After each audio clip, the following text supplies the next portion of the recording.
আসসালামু আলাইকুম। এখন দেখবেন হচ্ছে টাইপ 8, এটা হচ্ছে সমান্তরাল সমীকরণ। আমরা আগের ভিডিওগুলোতে ধারাবাহিকভাবে টাইপ 1 থেকে টাইপ 8 7 পর্যন্ত সবগুলো দিয়েছি। তার আগের ভিডিওগুলো দেখেন নাই, অনুরোধ রইল আগের ভিডিওগুলো দেখে আসবেন। তো এখানে কি আছে? সমান্তরাল সমীকরণ। তো সমান্তরাল সমীকরণ আমি একটা বোর্ড লিখছি, বরিশাল বোর্ড 23। এটা আছে 6 এর খ নাম্বার অঙ্ক। উদ্দীপকে আছে একটি চতুর্ভুজের শীর্ষবিন্দু হলো পি আর হচ্ছে এস। এখন পিএস রেখার সমান্তরাল, পিএস রেখার সমান্তরাল এবং হচ্ছে 5 18 বিন্দুগামী রেখার সমীকরণ নির্ণয় করো। তো আমরা প্রথমে কি করব? প্রথমে হচ্ছে যেহেতু বলছে পিএস রেখার সমান্তরাল, তো পিএস রেখাটা তো আমাদের নাই, সমীকরণটা নাই। তো আমরা হচ্ছে প্রথমে পিএস রেখার সমীকরণ নির্ণয় করব। তো পিএস রেখার সমীকরণ নির্ণয় করার জন্য পিএস রেখার সমীকরণ, পিএস রেখার সমীকরণ কি হচ্ছে? y minus y1, y1 minus y2, x minus x1, x1 minus x2। তাহলে আমরা বিন্দুগুলো বসাই। এখানে কাকে কাকে দেখতে পাচ্ছি আমরা? হচ্ছে এই পি আর এস। তার মানে এটা হচ্ছে আমাদের x1, এটা হচ্ছে আমাদের y1, এটা হচ্ছে x2, এটা হচ্ছে আমাদের y2। তাহলে আমরা বিন্দুগুলো যদি বসাই তাহলে আমরা কি পাচ্ছি? এটা হচ্ছে y মাইনাস y1 এ কত আছে? -10। তাহলে মাইনাসে মাইনাসে +10 হবে, -10। এরপর হচ্ছে মাইনাস y2, y2 তে আছে হচ্ছে 3, তাহলে -3 হবে, সমান সমান। এরপরে x মাইনাস x1 এ, x1 এ কত আছে? -5, তাহলে মাইনাসে মাইনাসে +5 হয়ে যাবে, -5। তারপর হচ্ছে মাইনাস x2, x2 তে আছে হচ্ছে -10, তাহলে মাইনাসে মাইনাসে +10 হবে। তাহলে আমরা এখান থেকে কি পাচ্ছি? আমরা এখান থেকে পাচ্ছি হচ্ছে y প্লাস 10, এটা বিয়োগ করলে আসবে -13 ইকুয়ালস টু x প্লাস 5, এটা ক্যালকুলেশন করলে আসবে হচ্ছে 5। তাহলে আমরা এখান থেকে গুণ করব, আর গুণ করলে কি পাচ্ছি? এর সাথে এটা গুণ, এর সাথে এটা গুণ। তাহলে এখানে গুণ করলে হবে হচ্ছে 5y প্লাস 10, এরপর এটার সাথে এটা গুণ করলে আসবে -13 x প্লাস 5। তাহলে এখানে গুণ করলে আসবে হচ্ছে 5y plus 50 equals to -30x minus 65। তাহলে আমরা হচ্ছে সবগুলোকে এক পাশে নিয়ে আসি। তাহলে হচ্ছে পাচ্ছি এটা ওই পাশে চলে গেলে, এটা ওই পাশে চলে গেলে প্লাস হয়ে যাবে।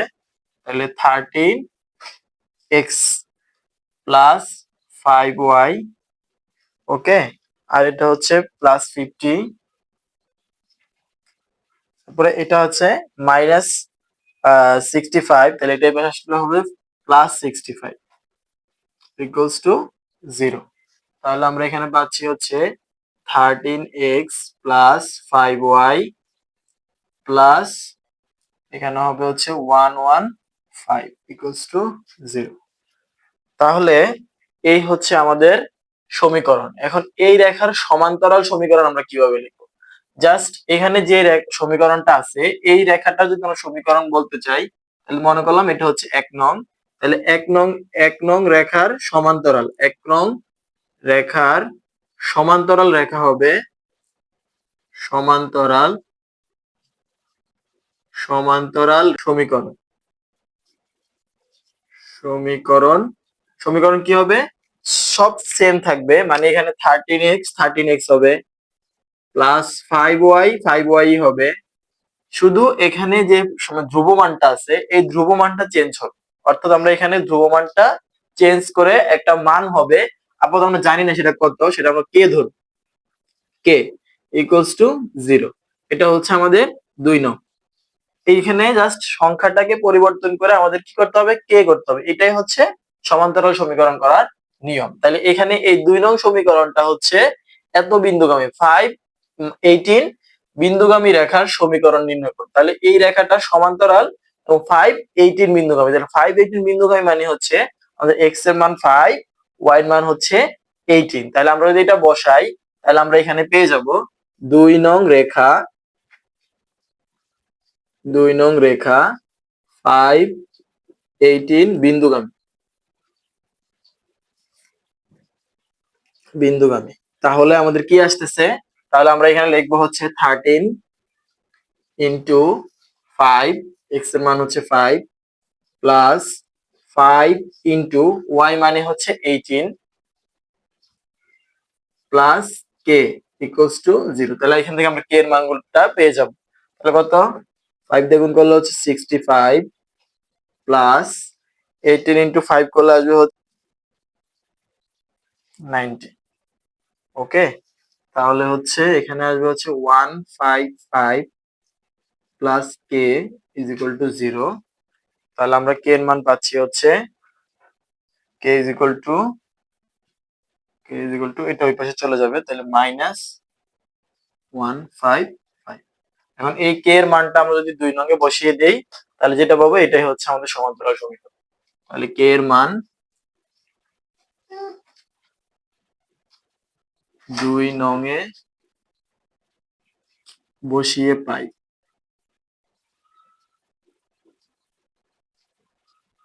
বসিয়ে কি পাচ্ছি, তাহলে এখানে আছে 13x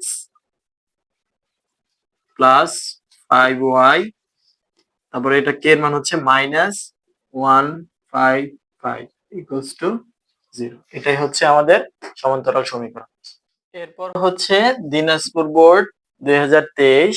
তো এটা উদ্দীপকে আছে হচ্ছে 2 নং সমীকরণটা, 3x plus ry plus 1 is equal to 0 রেখাটি 2 1 বিন্দুগামী, এবং বলছে একটি সরলরেখার সমীকরণ নির্ণয় করো যা 2 নং এ উল্লেখিত রেখার সমান্তরাল এবং হচ্ছে -5 3 বিন্দু দিয়ে যায়। এখানে কিন্তু সরলরেখার সমীকরণটা দেওয়া আছে, কিন্তু এখানে কি আর দেওয়া আছে, অর্থাৎ এখানে আর এর মান দেওয়া আছে, মানে একটা মান আছে আর, ওই মানটাকে বের করে নিতে হবে। তো ওইটা বের করার জন্য একটা ক্লু আছে, বলছে 2 1 বিন্দুগামী। তাহলে আমরা এখানে আগে রেখাটা তুলি। তাহলে কি আছে, 3x প্লাস আর ওয়াই প্লাস 1 ইকুয়ালস টু 0। তাহলে আমরা এখানে পাচ্ছি হচ্ছে 3 ইন্টু, এটা হচ্ছে 2 1 বিন্দুগামী, তাহলে 2 এক্স এর মান হচ্ছে 2, ওয়াই এর মান হচ্ছে 1। তাহলে এক্স এর মান হচ্ছে 2 প্লাস আর ইন্টু ওয়াই এর মান হচ্ছে 1, তাহলে 1 লিখবো, প্লাস হচ্ছে 1 ইকুয়ালস টু 0। তাহলে আমরা এখানে পাচ্ছি হচ্ছে 3 দুগুণে 6 প্লাস আর একে আর প্লাস 1 ইকুয়ালস টু 0। তাহলে এখানে পাচ্ছি হচ্ছে আর প্লাস 6 আর 1 যোগ করলে হয় 7 ইকুয়ালস টু 0। তাহলে হচ্ছে আর ইজ ইকুয়াল টু -7। তাহলে আর এর মান হচ্ছে -7। এখন আর এর মানটা যদি আমরা এখানে বসাই দিই, তাহলে সমীকরণটা আমরা পেয়ে যাব। তাহলে 3x মাইনাস আর এর মান তো মাইনাস, তাহলে -7y, 7y plus 1 is equal to 0। এখন এই যে দাগ, এই সমীকরণটা আমাদের কি সমান্তরাল বের করতে বলছে। একটি সরলরেখার সমীকরণ নির্ণয় করো যা 2 নং এ উল্লেখিত সমান্তরাল। তাহলে এই যে সমীকরণটার শুধু এখানে আমাদের 1 এর মানটা চেঞ্জ করতে হবে। তাহলে ধরে নিলাম এই রেখাটা হচ্ছে 1 নং, তাহলে 1 নং সরলরেখার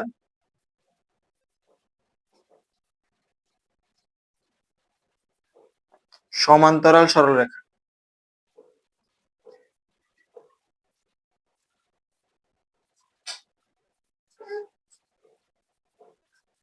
রেখা কি হবে, তাহলে এখানে যা আছে তাই থাকবে, শুধু 1টা হচ্ছে কে হয়ে যাবে।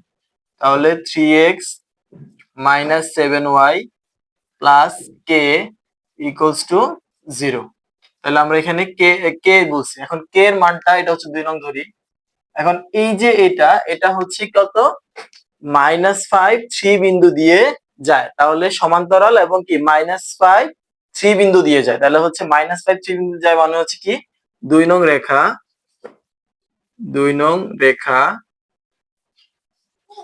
-5 3 বিন্দুগামী। -5 3 বিন্দুগামী মানে কি, -5 3 বিন্দুগামী হচ্ছে এখানে x এর মান হচ্ছে -5, তাহলে 3 ইন্টু -5 -7 ইন্টু y এর মান হচ্ছে 3 প্লাস কে ইকুয়ালস টু 0।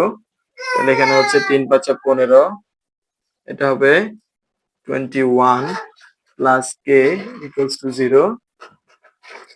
তাহলে এটা যোগ করলে আসবে হচ্ছে 36 প্লাস কে ইকুয়ালস টু 0। তাহলে হচ্ছে কে ওটা ওই পাশে গেলে প্লাস হয়ে যাবে।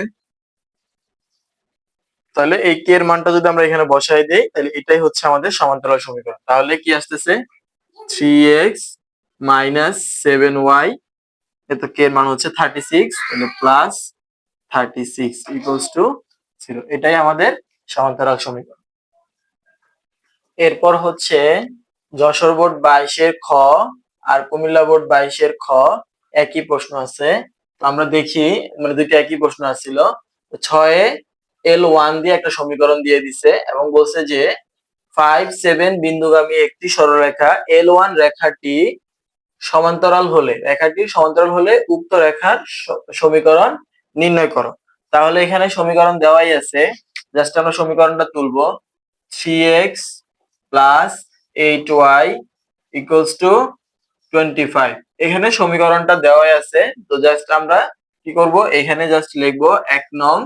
তাহলে 1 নং সরলরেখাটি 1 নং সরলরেখা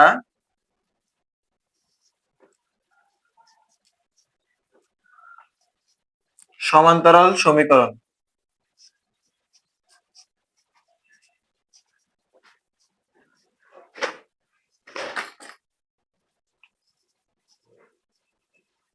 সমান্তরাল সমীকরণ। তাহলে হচ্ছে জাস্ট কি করব, এখানে সংখ্যা যেখানে আছে ওটাতে আমরা কে লিখবো।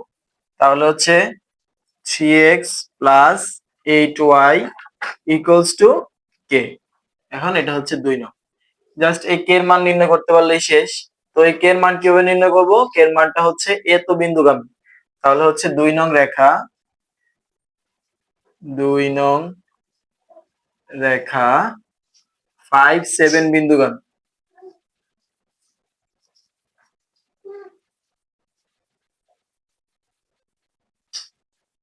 গামী হলে, তাহলে 5 7 বিন্দুগামী হলে আমরা কি বের করব, আমরা হচ্ছে x, তার মানে কি x এর মান 5, y এর মান হচ্ছে 7।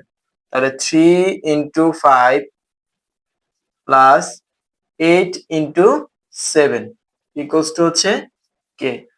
তাহলে 15 প্লাস হচ্ছে 56 ইকুয়ালস টু কে, যেটা যোগ করলে আসবে হচ্ছে 1 7। তাহলে হচ্ছে কে। দ্যাট মিন্স আমরা বলতে পারি হচ্ছে এখানে 3x plus 8y equals to হচ্ছে 71। এটাই আমাদের সমান্তরাল সমীকরণ। তো এই ছিল আমাদের টাইপ 8।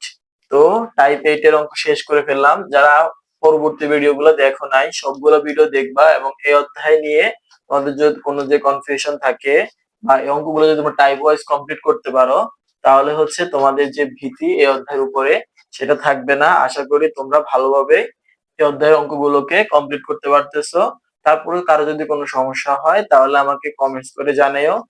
আর হচ্ছে চ্যানেলটা সাবস্ক্রাইব করে সাথেই থেকো। আর কেউ যদি ফেসবুক থেকে ভিডিওটি দেখো তাহলে হচ্ছে ফলো করে সাথেই থেকো। আল্লাহ হাফেজ।